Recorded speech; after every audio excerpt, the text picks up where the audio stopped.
బాలకృష్ణ అనే వ్యక్తి తీసుకొచ్చాడు అసెంబ్లీలో. అసలు ఆయన మాట్లాడాల్సింది ఏంది? అసెంబ్లీలో ఆయన మాట్లాడాల్సింది ఏంది? ఆయన తాగి మాట్లాడింది ఏంది? అసలు తాగినోడిని అసెంబ్లీకి తీసుకొని అసెంబ్లీలో మాట్లాడిచ్చే కార్యక్రమం చేస్తున్నారు అని అంటే స్పీకర్కి బుద్ధి లేదు.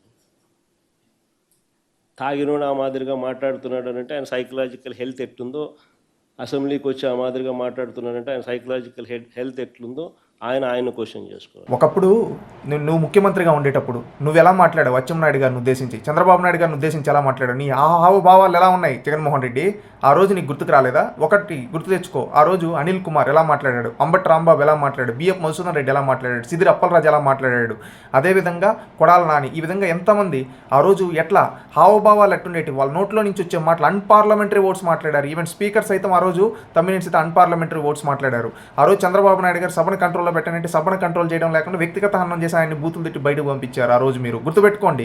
ఈ రోజు సభ కంట్రోల్లో జరుగుతుంటే నువ్వు సభకు వచ్చే దమ్ము లేక ఈరోజు బాలకృష్ణ గారిని ఉద్దేశించి ఎట్లా పడితే బాలకృష్ణ గారు కాలుగోటికి సరిపోవు. నువ్వు గుర్తుపెట్టుకో, బాలకృష్ణ గారు చేసిన సహాయాల్లో 1% నువ్వు చేయలే సహాయాలు. నువ్వు బాలకృష్ణ గారి గురించి మాట్లాడేది? శాసనసభ్యుడు ఎవరైనా శాసనసభలో లేసి మాట్లాడే హక్కు ఉంది. నువ్వు అంటున్నావు అసలు మాట్లాడే అవకాశం లేదని. నీకు చేత కాదు. నువ్వేముంటే నువ్వు ఒక శాసనసభ్యుడిగా ఉండి కనీసం శాసనసభ రాకుండా భయపడిన నువ్వు కూడా ఈరోజు కౌంటర్ చేస్తుంటే జనాలు నవ్వుతున్నారయ్యా, గుర్తుపెట్టుకో.